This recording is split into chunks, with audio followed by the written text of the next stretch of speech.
waiting room here populate into our participants, and we'll see if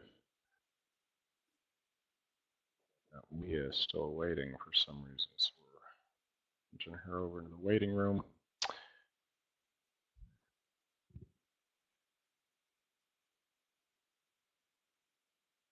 All right, so I think we have critical mass and we can get started. Hello, everybody. It's high noon on the last Wednesday of the month, so it's time once again for that program of tips, techniques, and how do you do it. Welcome to Lunch with NEMA. How's that for an intro?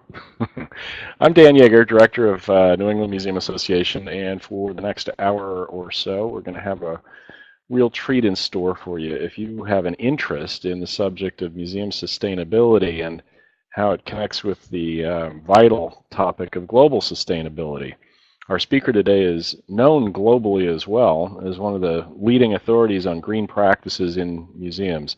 She's one of the founders and leaders of AAM's Pick Green Professional Network and has authored a number of books and articles on the subject. She's a consummate museum professional and a great friend also to NEMA. So it's my great pleasure to welcome Sarah Sutton. Sarah, how are you? I am well, thanks, Dan. Delighted to be here. Excellent.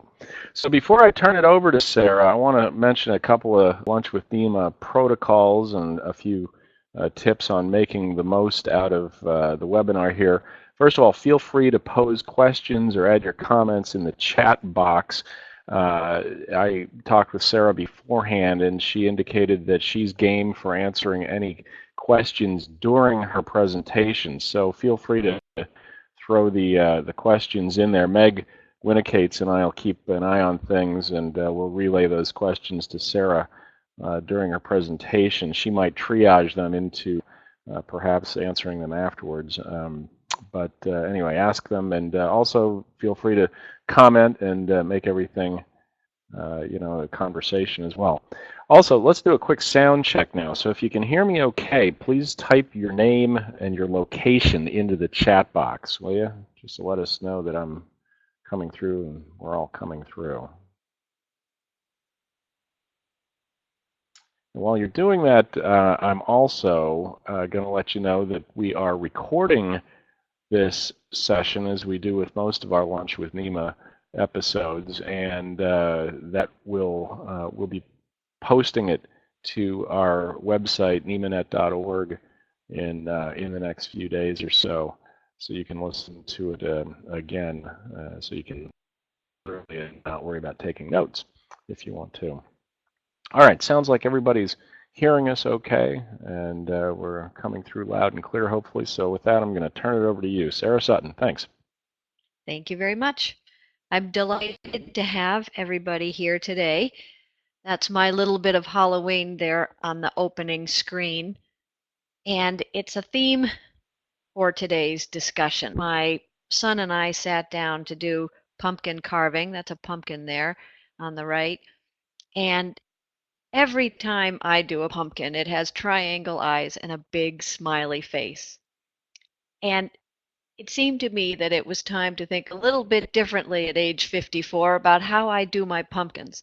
And I sat there for a long while, and it came to me in a flash that what I really wanted to do was figure out how I could put something about green as a message into my pumpkin. And that's where the Chasing Arrows Chasing Arrows recycling symbol came to mind, and I put it into my pumpkin.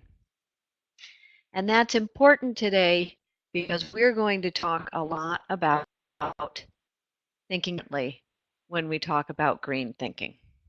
So today may have much less of the what you should do next approach and much more of the how you learn to think about this so that you can do green problem solving for yourself. I hope that you leave our lunchtime discussion today having the confidence to sort through the opportunities and make decisions about priorities on your own rather than thinking that there must be some green expert out there who can answer it for you. So I usually start with an overview of trying to get people to stretch into new approaches. So that's where that second line comes in. This is more about thinking abundantly than using less and doing without. For example, if you've heard any of my presentations, I've probably explained that I love a good long hot shower. It's not very environmentally sustainable from a heat and energy point of view and from a water point of view. So the reflex response is to say, well, I should take shorter showers and I shouldn't use as much warm water. But a better approach is how can I have the long hot showers without effect, while also having a positive effect on the environment. And coming at a solution like that is something I'm much more likely to pursue than the clearly failed effort of trying to shorten or cool my showers. So thinking abundantly is part of what we're going to be after today. And using everything more intentionally and thoughtfully. Usually we find that the challenges in green work is that we do something by habit. We automatically turn the lights on when we enter a room, when maybe there's enough daylight coming through the windows that makes it easier, it makes it fine for us to work without the added artificial light. So if we're intentional and thoughtful about what we do, we're likely to make a good green choice. And there are always good options to substitute, not just restrictive options. There are ways to look at green in museums that help us do our work better, not restrict how we perform. And one way to do that is to look for double duty and unexpected benefits from any green choice. So today, as I talk about examples and get you to think about your museum, and I help you think about the future, we're going to be using these thoughts of thinking differently, think abundantly, be more intentional, look for better options that have double duty and unexpected benefits, and choose the places where we get the biggest bang for our effort. And I hope that during our discussion today, you start to come up with the ideas of where that might work. Now, I already know from looking at this list that we have some awesome green examples in the audience. And I hope when we get done with my 12 slides and the discussion, and we get to questions and answers, that some of you will chime in with answers and you'll give us examples of the good green stuff that you've done. The important message for today is that we've all got these green abilities inside us. And hopefully I'll give you the confidence to use them and share them with your peers and coworkers so that we can increase our green impact. So let's step away from the topic a little bit, from the specifics of it, and think about, from the 30,000 point of view, how to manage environmental sustainability work. First, let's remember that there's no correct choice to be made. True sustainability is really a complex topic. It's an interrelated system. There are a lot of moving parts. There's no one right choice that you're going to make, which means that there's no one person who has enough answers. We'll talk a little bit about integrated design as we go through this, where the more people you have on your team, if you have a team that's integrated with people with lots of different perspectives, you're going to find that you have a better way to come up with the answers you need to solve a problem.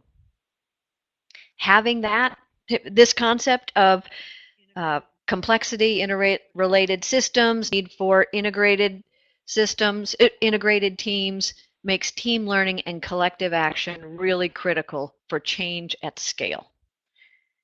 And we know that we've got enough of a sustainability problem that change at scale is critical for institutions, for communities, for countries, for the planet. Getting to scale is very difficult. It starts with an individual making a choice and making a change. But that individual needs to be part of a team that scales the change up, that creates more impact with the change. So making one right choice matters much less than always learning as part of a team environment and always improving the work that you do. So let's talk now a little bit about how to get going. So I consider recycling the gateway drug. Dan, would you give us the first poll, please, about recycling? And I'd like everyone to chime Nothing, in. Say that again? There nothing you would give me greater, nothing would give me greater pleasure. go. Well, thank you. So if you guys would complete the poll, you can answer in multiple spots here.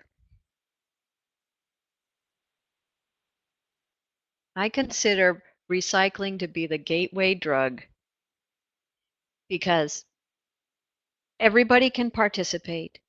It's very available. There's no great challenge, no hurdle to overcome in order to start recycling. But in the process of recycling, you develop some awareness, some understanding that makes you think, well, this is pretty good. This works well. Let me do a little bit more of this. So let me give you an example. Uh, as the poll goes on, I want to ask all of you to also raise your hand in the participants box if you have a thought similar to one I'm describing right now. So tell me when you recognize yourself in this description. You're sitting at your desk in your office and you have an item maybe from lunch that you want to recycle. Well, there's only a garbage bin nearby, and the recycle bin is down the hall or across the way. And you have a conversation with yourself of whether or not you're going to get up and go over and recycle that. One part of you says, really, I have too much to do. I cannot bother to recycle this now. And the other part of you says, really, all you have to do is get up a little bit, walk on over to that, and put the recycling in it. And then part of you says, but really, do I have this discussion every day? There's got to be a better approach. Shouldn't I just have a recycling bin over here by my desk? So you go over and you get the recycling bin, or you create another one, you put it by your desk, and now your level of participation in recycling goes up. And after a while, you start to realize, gosh, I'm emptying this recycling bin an awful lot. Maybe I need a bigger recycling bin, or I need someone to come pick this up. So you change the process, and now you arrange for there to be storage for all of the recycling. And somebody says, well, I don't know if we're going to have any place for it. Somebody else says, well, now that we have less garbage, there's more space to put the storage bins on the loading dock, and we can have recycling and garbage stored out there. In that process, you've gone from one person with a conundrum to a new system involving more people in which the recycling gets accomplished. That's an example of how sustainability practice spreads. And it spreads because by human nature, and I happen to think by museum professional nature, we like to solve problems. We like to improve the process. We're thoughtful and aware about our environment and our impact on the environment. So we don't want to stage the same. We want to find a better way to do it. And that's what I believe is happening in the museum field. I would say in the last 6 months, I've seen such a significant uptake in participation, in programming, in awards associated with museums doing new good green work that I feel like finally, after 8 years of this, there is significant momentum in the field. The green good virus is spreading and it's catching on.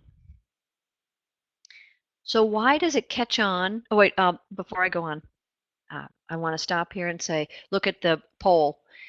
Composting at work and composting at home, it increases at the home level, and same for recycling from work to home. There's more participation for each at home. That's usually a demonstration of the good green practice starts personally and then spreads to a wider sphere. Somebody starts this at home and then they take it to work and they spread it at work. So I'm hopeful that by looking at this, that's exactly what will happen. And whether it's recycling or composting, whether it's energy efficiency using lights, whether it's materials efficiency using less paper, this is the way the change progresses from small personal choices to larger group choices at work. So thank you for participating in that. I'm going to pop us back to presentation. All right. Okay, so we're going to talk a little bit about systems thinking today. I hope that doesn't stress you out. I hope you'll take a moment to look at the picture and look at the words here, and then just listen how I talk you through a systems example. The reason systems thinking is important is it helps us do much more effective problem solving with a challenge like the recycling. And we'll come back to that a couple times today. If you use a systems management approach to taking on any green conundrum at your institution, you have the structure, the strategy, the approach to solving your problem. And let me explain why that is. So a system is a complex whole. It has all these interrelated parts that have connections to each other. Some of the connections we know and understand, others we don't. Some of them are visible, obvious, and immediate, and others are hidden, take much longer to play out. They're not even something we personally understand. But if the group understands the system completely, it's able to predict how things will happen. For example, if you have a conversation with the folks at your museum about setting up a recycling system, and you include the folks who put out the bins and empty the bins, the person who manages the loading dock and they know how much space there is available, and the folks who provide maybe the food service in the building or bring supplies into the building, who manage stuff, if you talk with all of them, they can help you think through what waste you have, how it should be recycled, and what opportunities there are to manage the system better. So what you're doing is managing a recycling system, basically. So if we look at this example here for a water system, if all we think about is the snapshot or the slice of that little part where I water my lawn and the water runs down off the ground into the river there, that's only one slice of the example. I haven't thought about all of the nutrients that get picked up that are part of the evaporation cycle that end up in the clouds that now get rained down onto another part of the environment that affect that create acid rain and affect the gravestones in a nearby cemetery. If I only think about watering my lawn, I've missed that whole complex system. I've missed the whole impact. And what we've learned as museum professionals and as humans is to only look at the snapshot or the slice that we're directly responsible for. And instead, if we took a more balanced approach to looking at all of the components, we'd be better equipped to make good decisions. Now, of course, that's really hard work. We don't always have everyone to help us participate in the decision-making process. But where you do, it can help you in your advantage. So part of today's message is you have your own personal and professional abilities to solve problems, to come up with new thinking and new ideas, and to make good change for your institution. Within all of those abilities, you know more about your work, your job, your challenge than anybody else does. And from that basis, you can identify all of the components that might affect your project and might be used in order to make a green change. The biggest thing, though, is we often forget to acknowledge mental models. That's the fourth one down there on the list. The mental model is the assumptions or the expectations of the people we're working with. And in the museum field, one of the largest assumptions that's been a problem for improving environmental sustainability, the mental model is that we need to heat and cool collections to 70 degrees plus or minus 2 degrees, and we need to humidify them to 50% plus or minus 5%. That's a mental model that museum field has operated on for a very long time. And slowly, but increasingly quickly, we're changing the expectation that that's how collections could be stored. By changing that mental model, we're now able to look at different ways, different levels of control for heating, ventilating, and air conditioning. We're able to establish new standards for storage of different types of materials. And we're able to design systems that are much more energy efficient and actually more appropriate for collections care. So that's an example of, if we were to fly all the way back, I can get you there, to our first slide, of how somebody thought a little differently. Less about what out and more about what could we do for collections. They were very intentional about doing the research to examine what conditions do collections need, and we came up with better options for storing and caring for collections. That change is one of the most significant impacts on environmental sustainability for the museum field. And they made a choice to pursue that because if you look at costs for operating a museum, the largest expense is going to be paying for human resources. The next expense is energy, and most of it goes to energy efficiency for collections care. So system thinking and integrated design managed to get the museum field to make that huge and significant change. And I wonder what other options there are out there for us. So now I want to try a little bit of practice for systems thinking. Now I want to bring it back to normal human scale. It's not the whole field, and it's not something as critical as collections care. So if you were going to think about making a green change at your institution, here are the things to keep in mind. What are the components I'm dealing with? What are the mechanical, physical, or chemical reactions involved? And I'm going to take you through the process of setting my office as that example. What human behaviors and options are involved, and how are these connected? If you ask yourselves those questions, you will find it much easier to anticipate all of the issues that ought to be considered in your decision. So what you're looking at right now, the photograph there, is of my office. I'm standing at that desk right now talking to the computer. My goal was to redesign my office in a way to make it environmentally beneficial and highly productive for me. So what are the components I'm dealing with? I'm dealing with light, I'm dealing with work surfaces, I'm dealing with computer equipment. Those are my components. What are the mechanical, physical, or chemical reactions involved? In this particular space, the biggest reaction involved is my comfort level with daylight and my physical need to not sit at the desk for the rest of my life. So what you're looking at there is a standing desk in daylight. I don't even have a light on today in this room. And that standing desk is made from Massachusetts sustainably sourced materials. And the desk is put together with no glue or adhesives. It's just a mechanically snapped together desk bought off of a Kickstart project last year. And so how is the desk, how is the daylight, how is all of that connected?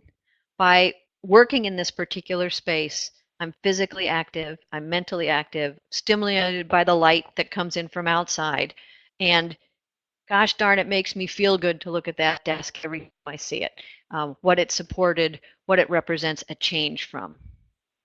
So that's just a little example of a systems approach to solving my particular problem. What I'd like to do now is have you guys help me make a similar decision about a museum thing. Here's our museum thing. And this is where you get to use your chat box. I realized earlier that you didn't have a way to raise hands, so now I'm going to ask you to use the chat box. So this is our query. If I'm the Seattle Art Museum and I'm designing a new building and I want to use daylight and I want to use them in the galleries, how am I going to get through this with my development team? So I'm going to go back here and I'm going to show you these are the things to keep in mind. I'm not asking you to solve the problem. I'm asking all of you to help us think together so we can think about what we need to consider if we're designing a museum for daylight with objects. So let's start. What are the components that you're dealing with daylighting and exhibit gallery?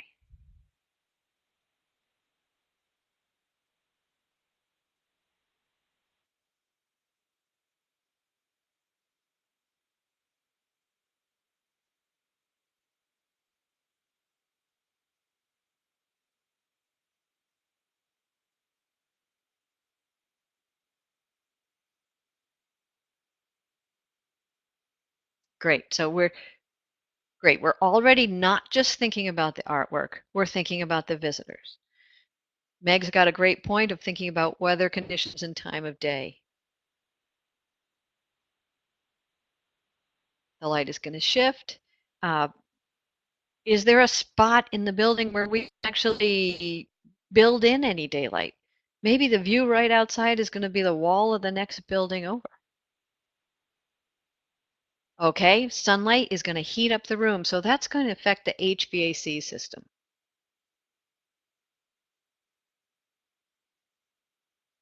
All right, any more components? Let's think about something structural. So the art, we're worried about it fading. What about the background? Am I going to have to repaint my walls a bunch of time because the paint's going to fade? Need to worry about, okay, windows leaking, that's another good point. Security issues. Am I going to have to think about the floor covering and or the floor finish? That's going to change because of the light impact. Okay, so those are components. We have thought about visitors, we've thought about collections, we've thought about temperature inside the building, we've talked about daylight, we talked about visitors. Okay. Whoops, I cheated and I went on to mechanical and physical reactions when I talked about uh, fading. And we talked a little bit about heat, so that was mechanical and physical reactions. What about human behavior? When those visitors are in there, when you're in a daylit room, what kind of response do you have?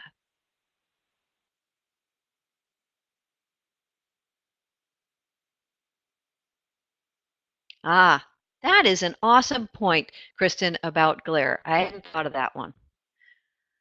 I always think about how I am more positive, alert, energetic. I'm happier in a daylit room. But you also might have the public who knows about the damage of daylight and now they're critical of you because you've put daylight in the room. Maybe you're going to have to think about including a sign that says to the public, we're daylighting, here's an example of, or that says, yes, we let light into the room, here's an example of how we're protecting our collections. Okay, and how are all of them connected? Now, if we're going to sit down and have a discussion about whether or not to daylight this particular room, we have to have all of those components as part of our priority list and part of our trade-off list. We can't get a perfect answer, but we can get a pretty good darn good one. Your job, if you're part of the project team thinking about daylighting a room, is to record all of this discussion and the concerns and the trade-offs and keep that so that after you make a decision, if you have to adjust your decision or you have to explain a decision, you have the information for why. And that way, when you do it again, you can use that for learning. They talk about the green, uh, this as a green journey because we're always improving because we're always learning. And continuous improvement is our goal. Nobody goes all green, nobody goes green all at once. But if we're continuously improving, then we will always improve the system. All right, and Kathy made a really good choice about the staff time for cleaning the glass inside and out. So that's another example of how it's connected. So you've done well with your systems thinking. Thank you. So let's talk about, well, if we've done, uh, if we step outside of the planning process, and now we're going to move to a sharing, spreading education process, how do we get people to participate? Well, on the left, you see in the blue lines, the blue text, the green teams, thematic approaches, sustainability plans, measurable goals. those pretty much involve an integrated approach where you have a team that participates in developing, choosing next steps. What you see on the right is more individualized uh, encouragement of participation. I use the term stealth green to describe the green things you might change or do at your institution or at home that you don't bring an awful lot of attention to. Let's say that you're the purchasing agent and you change all purchases from um, non-recycled paper to 100% recycled copy paper. And you don't tell anybody about it. You just do it. That's a stealth green example. Uh, very valuable because it begins change. Less valuable because it doesn't educate others, it doesn't raise their awareness, and it doesn't encourage them to make similar changes. Modeling good green behavior is an important way to encourage participation. In the environmental communication field, we now understand that your authority for well, walking the talk is based on modeling. Your authority for changing other people's behavior is based on whether or not you behave in the same way. So if you were to catch me with a single-use plastic water bottle, all of my green talk would be pretty suspect to you from then on. But when you see me with my reusable coffee mug, my reusable water bottle, maybe you're encouraged to make a similar change if you haven't already. So modeling good behavior is, oh, I shouldn't say that. Modeling environmentally sustainable behavior is the best way to encourage other people to believe in what you're doing and to copy it. But don't underestimate the value of simply exposing other people to the good green work you're doing. So we're going to practice that right now. I'm going to ask you to move to the chat box and give us examples of the good green work that you guys are already doing. The idea will be that by talking about your behavior, you'll be modeling it for other people. And for folks who won't get to visit your site, you're going to expose them to the ideas of good green changes that you've made. It helps them begin to think about possibilities. If it worked over at that other institution, maybe it could work for mine. It helps them consider new ideas that might not have come up at their museum before, something they hadn't realized, something they had before.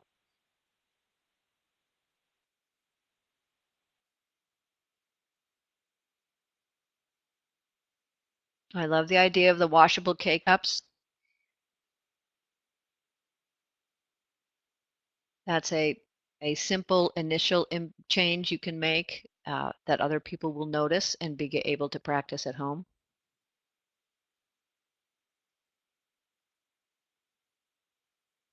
Julia and the Abbey Museum do some marvelous outreach on what their good green work is. Definitely encourage you to follow their blog and pay attention to their good green stuff.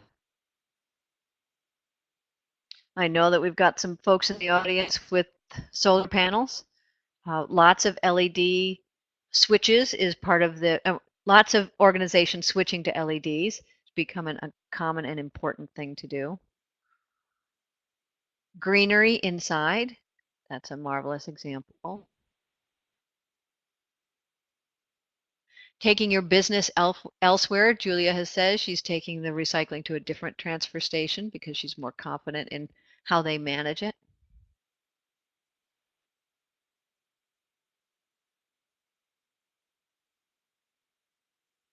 Anyone have an example of programming they might have done around environmental sustainability other than media work, but an on-site program or a tour or discussion they've had? Because that's an example of exposing your audience to good green options, work that you do at your institution, and things that they might do at home. Great, Lisa, that's a marvelous example. Thinking about the environment is a little larger than just your institution. When I get to the section on talking about the future, we're really going to think about what impact we make on the community and how we can help the community be healthier as an environment and more resilient with climate threats. Tree tours, that's great. Not just a point and talk tree tour, the way we can do a point and talk tour about objects on our weekdays in our museum, but the benefits of those trees, the value to the environment, the value to individuals and communities. All right, those are great examples. And the challenge list I've got here on the right, the challenge example for encouraging participation, that's where you get people to join in a game or join a team to reduce energy the most in your department. It's where you participate in a community effort to reduce energy use or water consumption. The challenge serves to set a goal for folks, ask them to change their behavior in particular ways in order to reach the goal, and it uses the competitive instinct to get people to stretch a little farther. I think the challenges are awfully valuable in green work because they satisfy a lot of those gaming enjoyments that people have. With a challenge, everybody knows what their job is and how to be good at it. They know they're likely to be successful because they've been given a path to follow. When they are successful, they get to share that success with their peers and celebrate.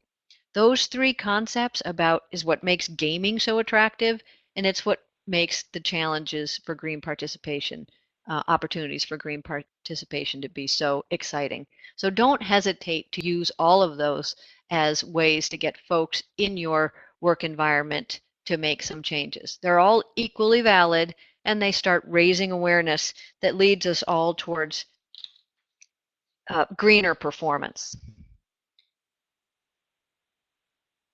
So I'm going to take us on to the next example here. I want to make sure I leave enough time for questions and discussions. So I'm looking here at a list of some easy and expensive changes to make. And so let's take the example of if I wanted to start to create a zero program at my institution. So keeping with our recycling and our waste theme.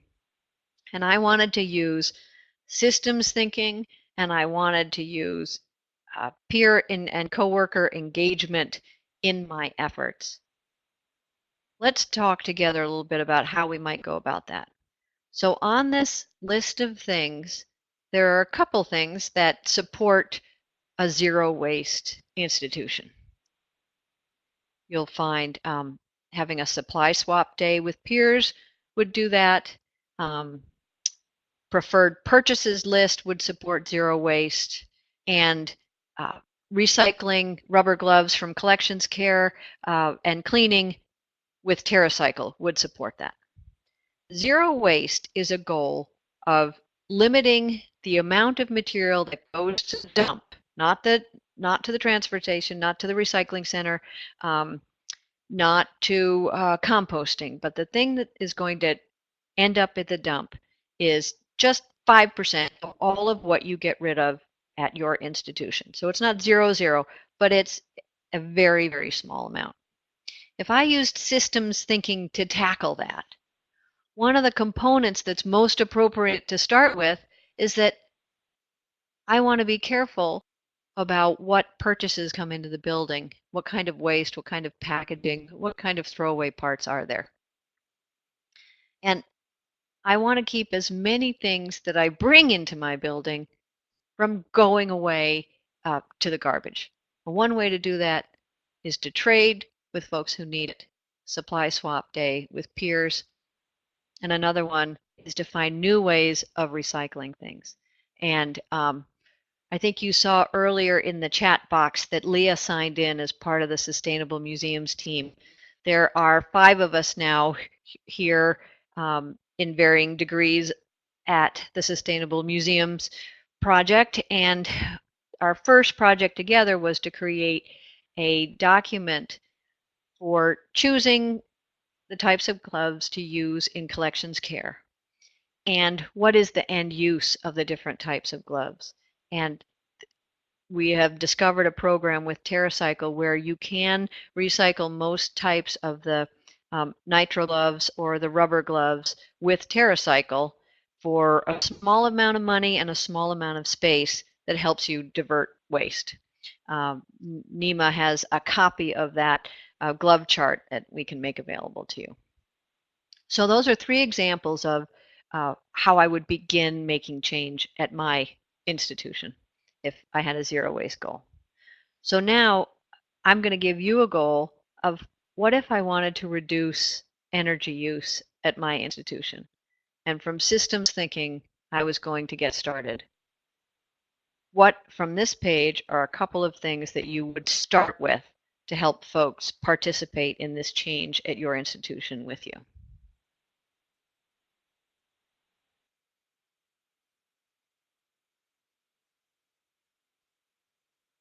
There are 2 things from energy here. They're using chimney pillows to keep the warm air from escaping up your chimney if you have an historic house. I see another coming in. Maybe they stopped. And I'd conduct a plug audit. So if I wanted, let's say I'm going to do this plug audit and I'm going to, ha, that's perfect. Lisa and Julia have got it figured out with the supply swap. Because if I can reduce the number of items that I have on site that are consuming energy or that are needlessly plugged in, I can reduce how much energy I use on site. Building envelope, thermal image of the building envelope, look at insulation needs. That's what he's done there. Gary has suggested having an energy audit. Now, how would I get more people in my team to start participating? Maybe I'm going to create an energy efficiency team. If I go back to this page of engaging people and participating, which of these things am I going to use? It's not a trick question, but I want to know how you would use them.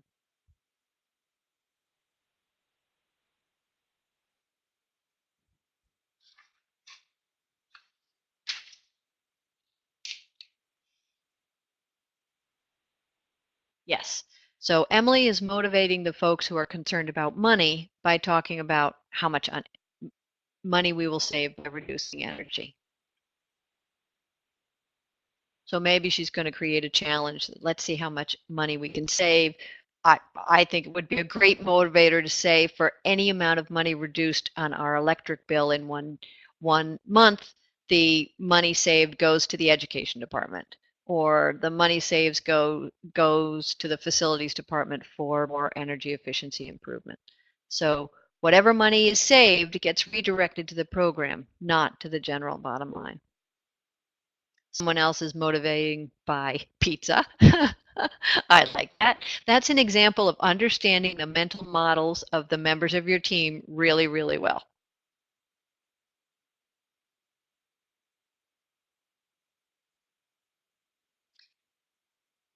Gary says that the staff is really worrying about carbon footprint. I don't hear that very often. That represents high level thinking there in your team, Gary. That's delightful. So the mental model is that carbon footprint is the real issue. And how can we form our work around that? Marvelous.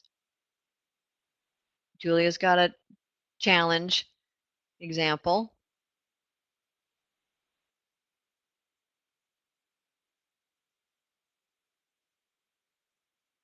You might divide it into sort of a thematic approach, but I'd make that more maybe department or systems approach.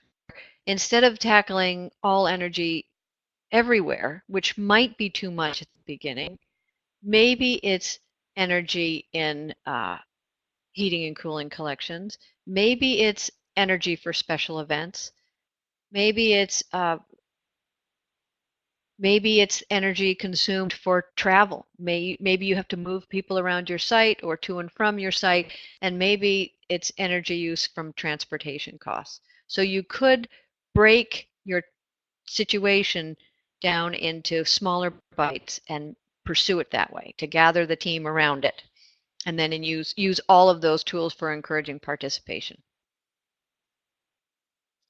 All right.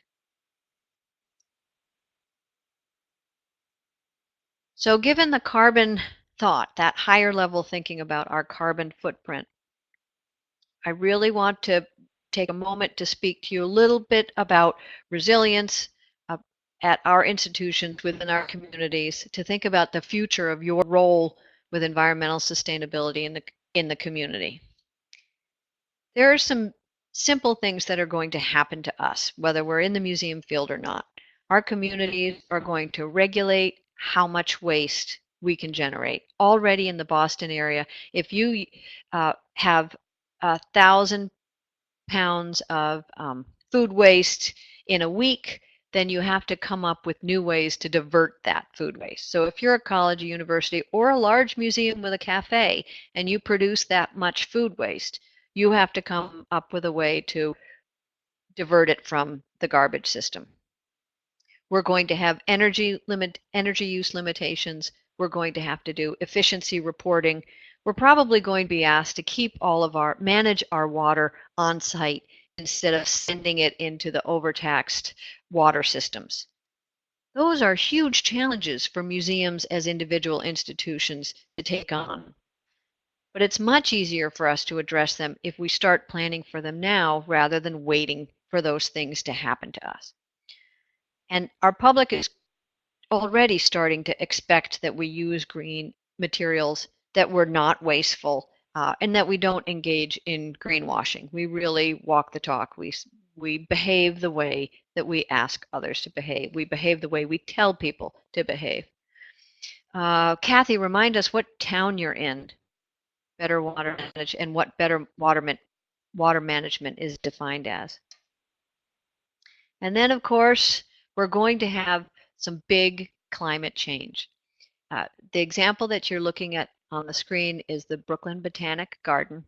They're going through a capital campaign, and they're making changes with water use on their property. If any of you follow the Center for the Future Museums blog, just yesterday I had a blog post about uh, the future of museums' participations in community resiliency for climate events. And this is the showcase example. What they've done is, as they got ready to build a new water or to renew their water feature, they decided that the water events, particularly Superstorm Sandy, uh, made it important that they addressed ways to reduce the negative impact of water flow from all of their acreage into the combined sewage system, sewage and stormwater system for New York. And they wanted to be able to keep as much water on site during a major storm event instead of flushing it down so that it would bypass the treatment systems and end up mixed with polluted water, end up in the harbor. So what they've done is designed a program so that all of the water on site will be triggered to be emptied into the harbor in advance of a storm event by weather satellites. So all the water leaves the property, and they have all of that containment space for capturing storm water during the event. They hold it there, they don't add any to the combined sewage overflow system, and then as the waters from the storm recede, they can gradually release this um, clean, undamaged water into the Brooklyn waterways. That's an example of how they're helping their climate be much more resilient to climate events. Our role as participants in our communities and the health of our communities is going to require a lot more of that. And for any of you here in our New England area, in Newport next year, they're going to have a whole conference on history above water. How are we going to care for and protect our historic sites, cultural resources, when we have rising sea level and when we have increased storm events that bring high tides and storm surges that threaten historic sites. This all becomes part of the thinking that we'll have to do as regular museum professionals, not as green museum professionals. And then the last message there I have, whether or not the museum field is going to develop standards around green building and green practice has been a discussion for the last few years, and it's going to be a much larger discussion in 2016. And Dan Yeager is joining me in part of four online discussions about the value, roles, opportunities, and concerns for having green standards for the museum field and possibly as part of accreditation. So we'll have 4 presentations during February and March next year, and then hopefully at AAM we'll have a follow-up summit discussion about whether or not we want to pursue standards, describe standards, and work with AAM in order to establish them. So that's part of what I see as the future in the museum field and what is the future for your role in your work at your institution. And I'll give you one more before we have time for the discussion that Julia brought up. Green as disaster planning. So it's not just the resilience work, it's how can I protect my institution? And both of the institutions you see on the screen participated in projects where they were designing HVAC systems or boiler systems that would be their next generation, so that when it was time to upgrade their systems, they would know exactly what they wanted to install. So this is Dumbarton House in DC doing a new HVAC systems for collections care, and the Detroit Zoological Society upgrading from its current boiler systems to new approaches.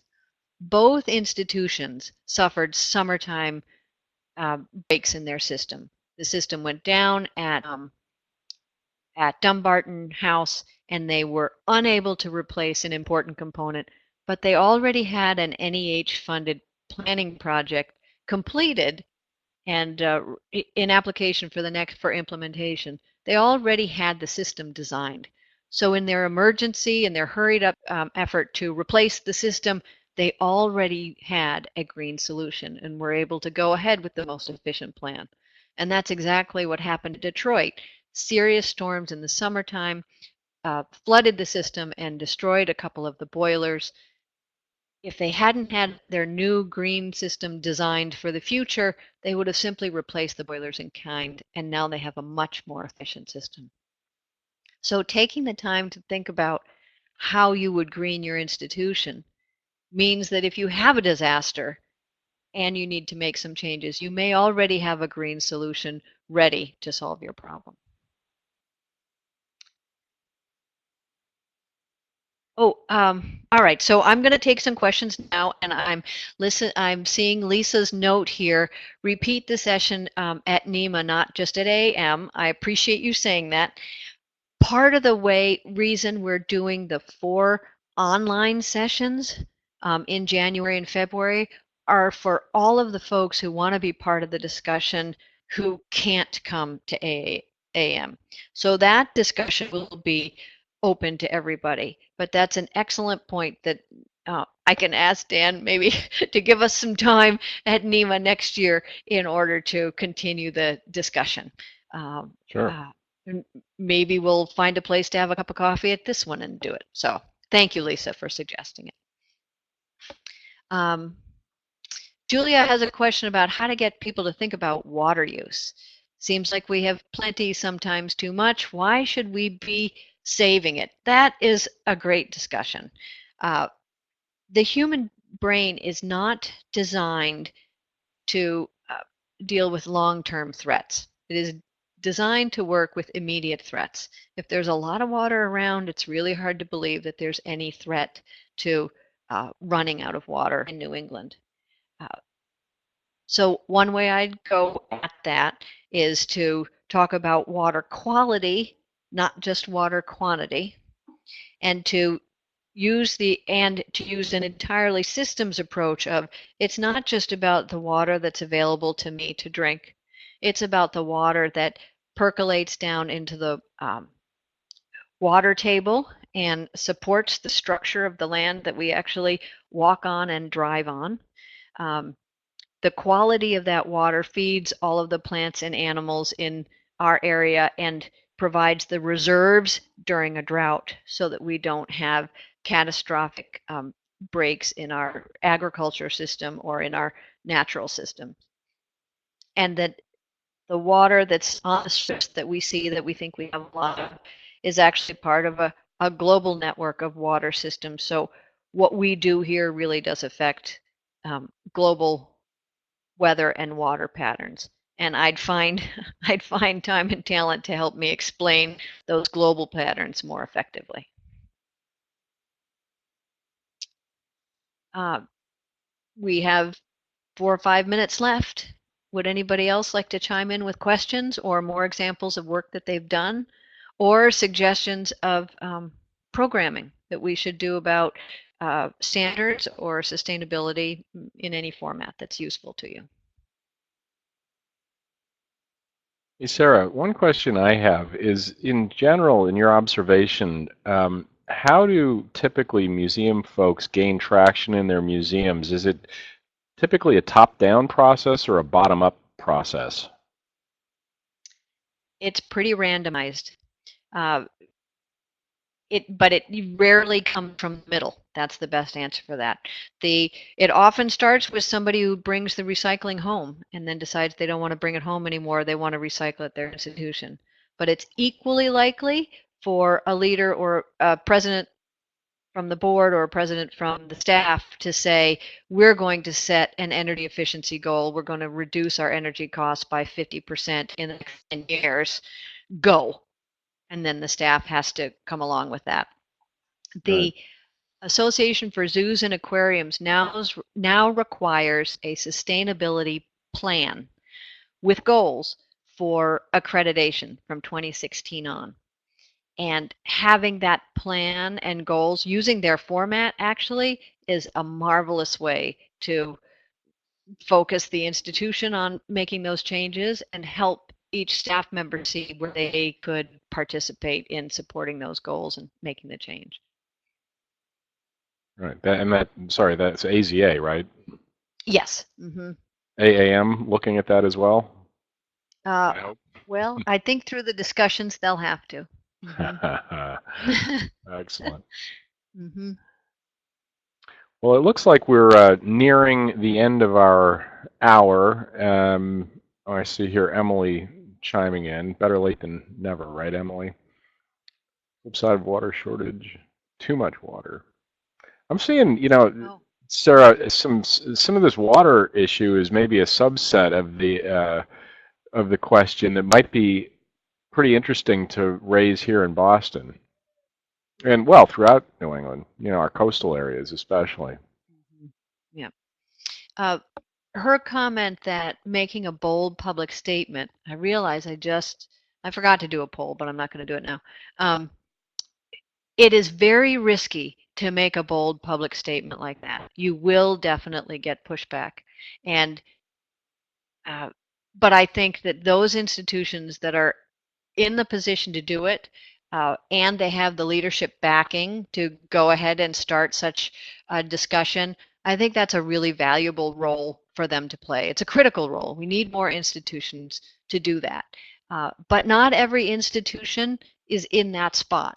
So I'm not expecting everybody to make bold statements because it's not appropriate yet, perhaps, in the development of their institution. Someday it will be, but each of us has to start with what's available to us at the moment and then make progress. Yeah, good point. So Sarah, how do we contact you if we have more questions after the fact? There you go. There you go. And thank you for asking that. I want to make a comment that this book right here, the newest one, Environmental Sustainability at Historic Sites and Museums, the publisher has a 25% discount off on that book. Here's the code for it at Rome Littlefield. It's 4, the number 4. Oh, maybe I better type it in.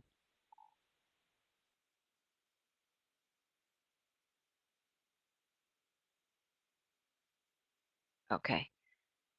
4S15 Sutton to get a 25% discount on that. Emily, I would say it is becoming much easier now for historic sites to participate in that work. It took a little longer for us in the history field to get our heads wrapped around how it's applicable, but actually I think it's a free pass for history museums because there are so many behaviors in the past that were sustainability from energy and water points of view just because that's what was available. But at the same time, there are some horribly unsustainable things that we can talk about as part of our interpretation and develop ways to change. All right. Well, that's it for the latest installment of Lunch with NEMA. Sarah, thank you so much for doing this. Always very educational, entertaining, and it's very inspiring as well, the work that you do in this area. So truly appreciate it both here at NEMA and around the field. And thank you, everybody that participated. Let's keep this conversation going maybe next week in Portland. Any of you that are attending the conference, which I hope you all are, let's keep it going. So, signing off for NEMA, I'm Dan Yeager with Meg Winnick-Cates behind the scenes. Thanks again. We'll see you actually in January as our next installment of Lunch with NEMA. Take care, everybody. Thank you all.